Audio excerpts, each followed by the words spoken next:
Oh no, no, come on.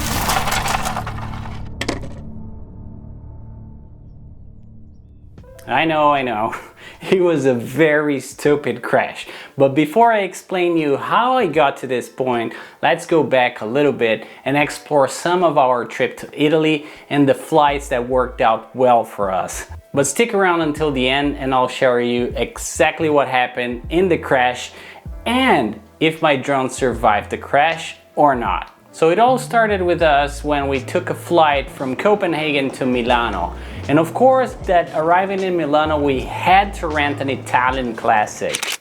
Yes, the Fiat 500 Abarth. And that car, my friends, was a joy to ride. It's a super small and super tiny car, but don't get fooled. It rocks on the Abarth function. There's a button on the dashboard, you just press it and it's amazing. So we drove almost 3 hours from Milano airport until Bologna, which was the first stop on our Italian tour. Bologna was not a city that me and Bianca enjoyed too much.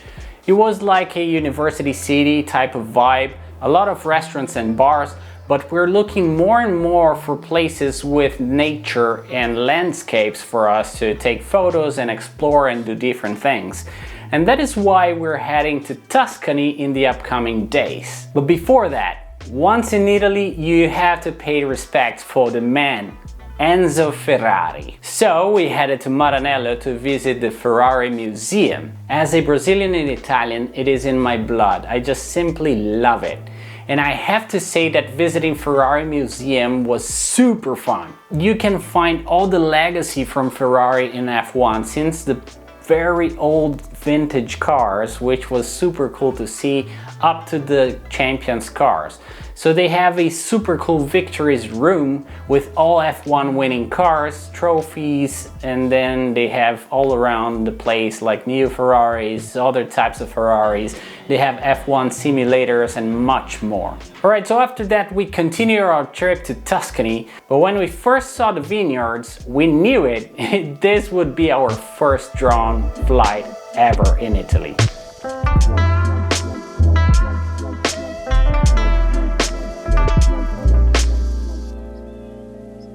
So after that flight, we headed to our first hotel in Tuscany. It was a place called Fattori di Celli, and what a gorgeous place they have.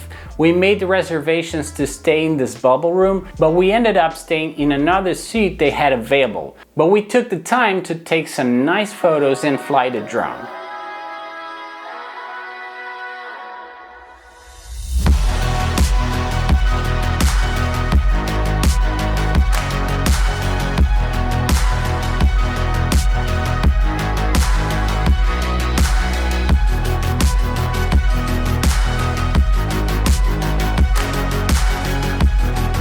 But as you can see, we got some rain in the middle of the flight, but we landed successfully. So that was the second flight and we landed successfully.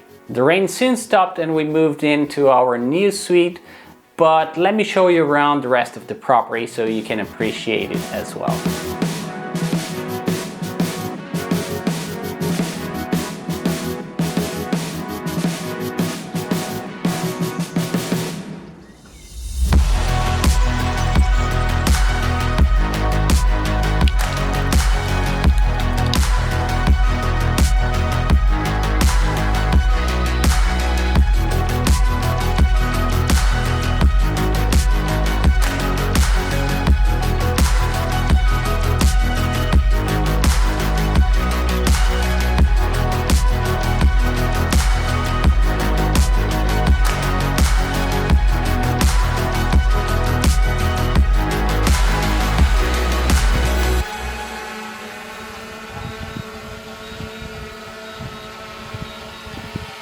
Well, that was another flight, landed successfully, as you can see here. We landed right in front of the cabin where we were staying, and it was amazing. The next city we visited was San Gimignano. The city is very famous for the multiple medieval towers in the middle of the city, but the city was super crowded. We just had lunch there and we grabbed a gelato in the middle of the main square, and then it was time to move on. After that, we went to our next hotel that was located in Val d'Orcia region. This region is very famous for its medieval villages and the wine, the famous Brunello di Montalcino. And of course, we did a winery tour. This place is called Podere delle Ripi. And inside the structure, they store all their wine. This is aged using a lot of tanks and gravity to move the wine from one tank to another, so it gets old. It is an awesome process, and we totally recommend this tour. Let's see, first time doing a tasting like this, right? So. Taste all the same. Sorry, I'm kidding. I have no idea what I'm doing, but I'm here. I have no idea, but it seems fancy and cool. That is good. It's nice to learn about the soil. But the smell of this one is really nice. The original one. It is. Our next stop was Montalcino, where we got our next drone flight. We enjoyed Montalcino more than San Gimignano. There were less tourists in the city, but the city was incredibly beautiful. There's a super cool castle that you can go up and enjoy the view of the city, like we did right here.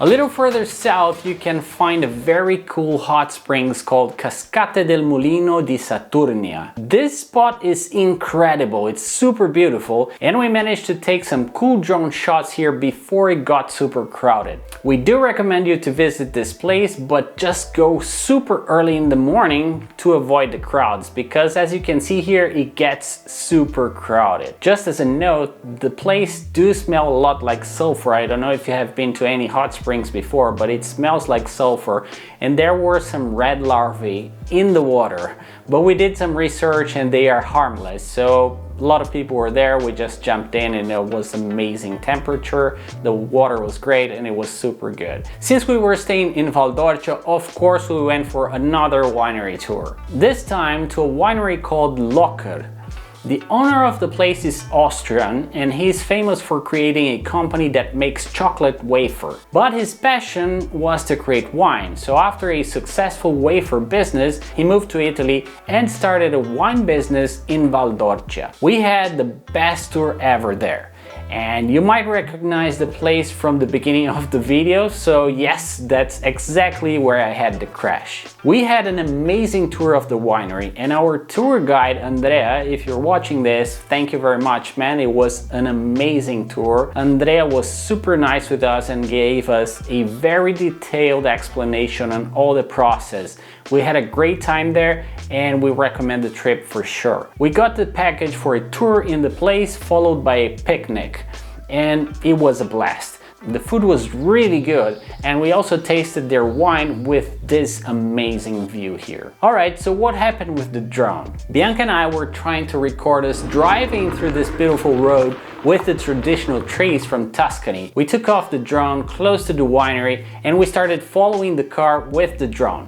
But we still didn't know how to do it with the follow function from the DJI Mini 4 Pro yet. This is why you can see us struggling a little bit here to take nice footage from there and follow the car properly. We took a lot of pictures and we did some cool videos, but without the follow function, and the battery started running out. When that happens, the drone returns to home, which is where you took off. But since that was a little bit far and I didn't want to land on the gravel road so dust don't get into the motors, I had the brilliant idea to land it on top of the car.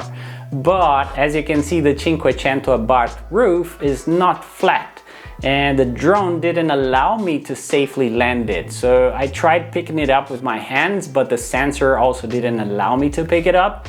And I still don't know to this day how to pick it up with my own hands like people do online. So if you know how to do it, please help me out and leave a comment down below so I can learn how to do it. So after trying a couple of times to land it on the roof, the battery ended up dying, and the drone was not in the middle of the roof when that happened. So we had that stupid crash like you saw, because it went on the corner of the roof and then it fell to the floor. I know it was ridiculous, but that's what happened. But that, my friends, was not the last flight of the DJI Mini 4 Pro. And honestly, he survived the crash with only a few scratches. We still did 2 more flights in Italy with it. One at another famous spot for the Tuscany tree roads, as you can see here. And the other one was our last stop in Italy. It was in Lake Como. Wow, what a beautiful place. This is where our trip came to an end. And I hope you have enjoyed the video, and if you did, please leave us a like and subscribe to the channel to see more of our journey with the drone and also with videography and photography. I hope you guys enjoyed it, and I see you in the next video.